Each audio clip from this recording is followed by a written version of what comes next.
오늘 본문 1절에서 6절까지 말씀을 보면 예수님께서 제자들에게 귀신을 제어하는 능력과 병 고치는 능력과 권위를 주십니다.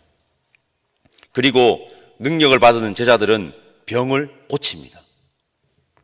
첫 번째, 분명하게 해야 하는 것은 이것이 제자들의 능력이 아니라는 것입니다. 이것을 착각하는 순간 주신 능력의 남용과 변질은 시작될 것입니다. 두 번째, 분명하게 해야 하는 것은 1절에서 6절까지 핵심이 귀신을 제어하고 병을 고치는 것이 아니라는 것입니다. 여러분, 핵심은 하나님 나라이고 복음입니다. 여러분, 이것은 우리가 명심하고 또 명심해야 하는 것입니다. 예수님을 따름으로 얻게 될 능력이 중요한 것이 아닙니다. 하나님 나라가 중요하고 복음이 중요합니다. 아무리 능력이 있어도 하나님 나라와 복음이 전해지지 않으면 그 능력은 아무런 의미가 없습니다. 여러분, 우리는 오직 하나님 나라와 복음만을 전하기 위해 살아가야 하는 제자라는 사실을 잊지 말고 오늘을 살아가는 저와 여러분들 되시기를 간절히 소망합니다. 오늘 본문에 나오는 이 오병이어 급식 기적 이야기는 4개의 복음서에 다 나옵니다. 벌써 이제 3번째 다룹니다. 오늘 말씀을 준비하면서 저의 눈에 들어온 이 구절은 너희가 먹을 것을 주라입니다. 너희가 먹을 것을 주라. 여러분, 예수님은 우리가 배고픈 이들에게 먹을 것을 주시기를 원하십니다. 물론 오늘 본문의 제자들의 고백처럼 많은 이들을 먹일 능력이 우리에게는 없습니다. 예수님은 그럼에도 불구하고 그들을 긍휼히 여기는 마음으로 가진 것을 가져오시기를 바랍니다. 그렇게 비록 작지만 그것을 예수님께 가지고 왔을 때 하나님의 역사가 있었다는 것을 우리는 잊으면 안 됩니다. 비록 작은 것이라도 배고픈 이들을 위해서 드릴 수 있는 믿음을 가지시기를 바랍니다. 그 믿음 위에 하나님께서 역사하실 것입니다. 누가복음 9장 22절과 44절에서 45절 말씀을 보면 예수님께서 본인이 십자가의 길을 가셔야 함을 제자들에게 말을 합니다. 언뜻 내비치십니다. 그렇게 내비치시지만 제자들이 이해하지 못하는 장면이 나옵니다. 우리 44절과 45절 말씀 우리 함께 읽어봅시다. 44절과 45절입니다. 이 말을 너희 귀에 담아두라. 인자가 장차 사람들의 손에 넘겨지리라 하시되 그들이 이 말씀을 알지 못하니 이는 그들로 깨닫지 못하게 숨기마 되었음이라. 또 그들은 이 말씀을 묻기도 두려워하더라. 그들은 예수님의 말씀을 알지 못했습니다. 45절에 보면 이렇게 기록되어 있는 것을 볼 수 있습니다. 또 그들은 그 말씀을 묻기도 두려워하더라. 이 구절을 보면 그들이 모르는 것도 모르는 것이지만 이해하고 싶어 하지 않았다는 것이 더 정확한 표현일 수도 있을 것 같습니다. 자신이 생각했던 것과 혹시 다를까봐 아예 묻지도 않았던 것입니다. 만약에 물었는데 자신이 생각했던 것과 다르면 어쩌지 하는 그 두려움이 있었던 것 같습니다. 자신이 이해하고 싶은 대로 예수님과 예수님의 사역을 이해하고 싶었던 것입니다. 우리에게 혹 이러한 모습이 없는지 돌아보았으면 좋겠습니다. 예수님의 제자들은 예수님을 제대로 이해하지 못했습니다. 베드로가 예수님을 향해서 하나님의 그리스도시라고 멋지게 고백은 했지만 베드로를 비롯한 그들은 아직 십자가를 전혀 이해하지 못함이 확실합니다. 그들은 꾸벅꾸벅 졸았고 자신에게 주어진 삶을 외면했으며 예수님께 믿음이 없다고 질책을 받았습니다. 그뿐만 아니라 자기들끼리 누가 더 크냐고 싸웠습니다. 이것은 훗날 자신이 더 높은 직책에 오르기를 바라고 있는 것입니다. 2000여 년 전 당시 예수님의 제자들은 여러분 십자가 사건을 경험하기 전입니다. 그 시점으로 봤을 때는 십자가 사건을 경험하기 전입니다. 당시 제자들은 아직 십자가 사건을 경험하기 전이니 몰라서 제대로 이해하지 못해서 그랬다고 핑계를 댈 수 있을 것입니다. 그러나 여러분, 우리는 말씀을 믿는 자이고 말씀을 통해서 십자가 사건을 경험하고 믿는 자들입니다.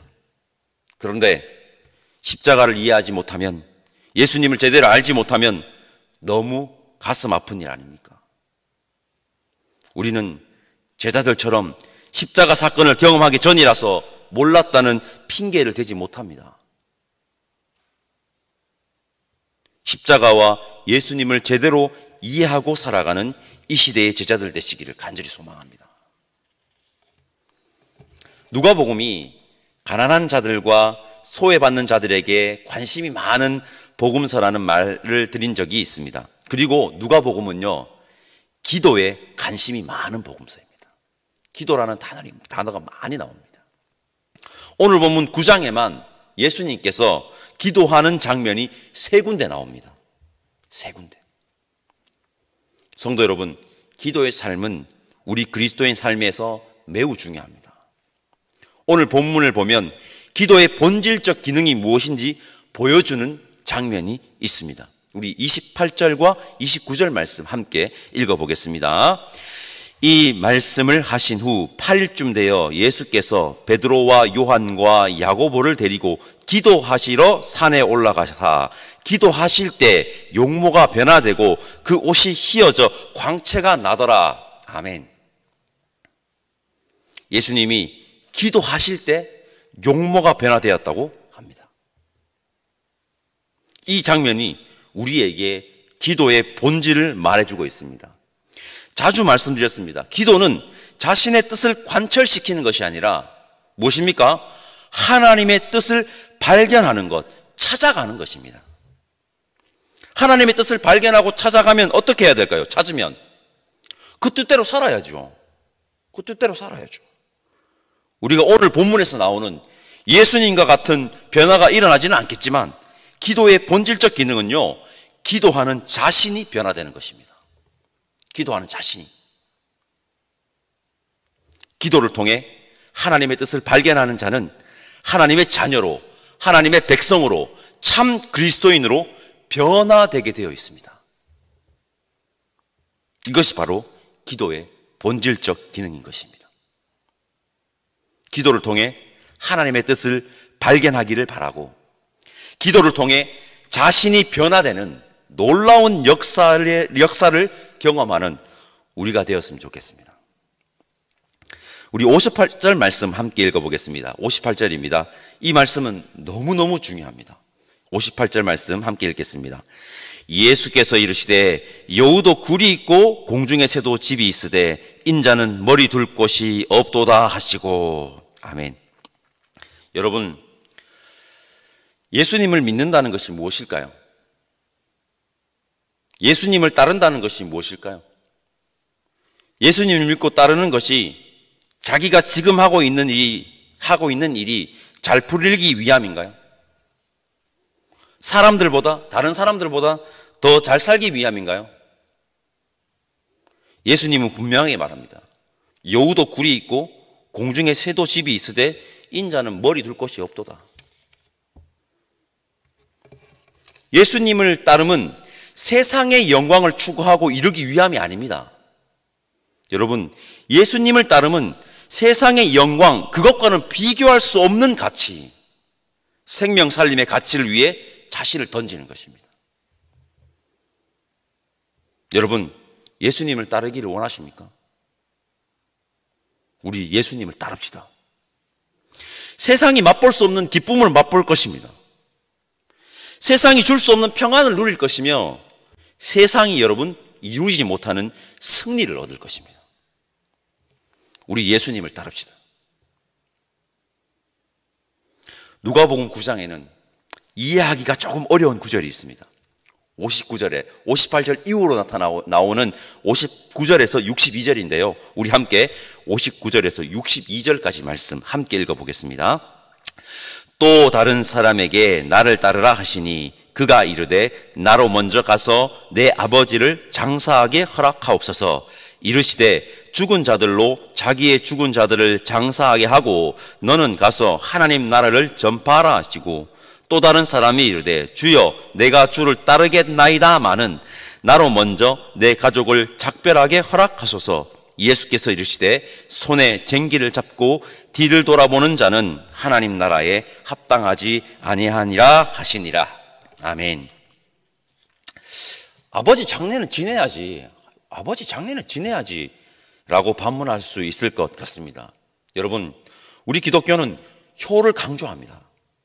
효를 엄청 강조합니다. 그런데 예수님이 아버지의 장례를 허락하지 않습니다. 그래서 당황스럽습니다. 예수님은 중심을 보십니다. 믿으십니까? 예수님은 중심을 보십니다. 이 구절이 우리에게 말하는 것은 이런 핑계 저런 핑계 대지 말고 지금 따르라는 것입니다. 지금 따르라는 것입니다. 그들은 지금 당장 따르라는 예수님의 요청에 핑계를 대고 있는 것입니다. 지금 당장 따르라는 예수님의 요청에 핑계를 대고 있는 것입니다. 예수님, 이거는 해놓고요, 저거는 꼭 해야 돼요. 이것 이루고 나면 그때 진짜 제가 따를게요, 헌신할게요. 그러니까 이루게 될 수 있게 좀 도와주세요. 이렇게 하다가는 예수님을 절대 따르지 못합니다. 예수님을 절대 따르지 못합니다. 여러분, 화가 나건대 핑계를 댈 상황은 우리에게 날마다 찾아옵니다. 생깁니다. 핑계는 무궁무진합니다. 그런 핑계됨을 멈추고 여러분, 지금 당장 예수님을 따르라는 것입니다. 지금 당장. 핑계라는 쟁기를 지금 당장 내려놓고 예수님을 따라야 합니다. 지금 당장 예수님을 따릅시다. 성도 여러분, 하나님 나라와 복음 전파가 핵심이고 그게 가장 중요합니다. 우리는 십자가와 예수님을 이해함으로 입술뿐만 아니라 삶으로도 하나님을 고백하는 자가 되어야 합니다. 기도는 하나님의 뜻을 발견하는 것이며 그 뜻대로 자신을 변화시켜 나가는 것입니다. 기도로 자신이 변하는 놀라운 역사가 우리 모두의 삶에 있기를 바랍니다. 예수님을 따름은 세상의 영광을 위함이 아닌 생명 살림의 가치를 위해서 자신을 던지는 것입니다. 그 따름은 여러분, 내일 아닙니다. 내일이 아니라 뭡니까? 오늘, 지금, 당장이어야 합니다. 기도하겠습니다. 하나님, 감사합니다. 오늘도 누가복음 앞에 우리를 세웠습니다. 우리 모두 말씀에 바로 선 예수님의 참 제자 되기를 원하오니 성령 하나님 인도하여 주옵소서. 그렇게 세상에 하나님 나라와 복음을 제대로 전하고 증거하고 보여주는 자 되기를 간절히 소망하옵고 감사드리며 예수님의 이름으로 기도드립니다. 아멘. 하늘에 계신 우리 아버지, 아버지의 이름을 거룩하게 하시며 아버지의 나라가 오게 하시며 아버지의 뜻이 하늘에서와 같이 땅에서도 이루어지게 하소서. 오늘 우리에게 일용할 양식을 주시고 우리가 우리에게 잘못한 사람을 용서하여 준 것 같이 우리 죄를 용서하여 주시고 우리를 시험에 빠지지 않게 하시고 악에서 구하소서. 나라와 권능과 영광이 영원히 아버지의 것입니다. 아멘.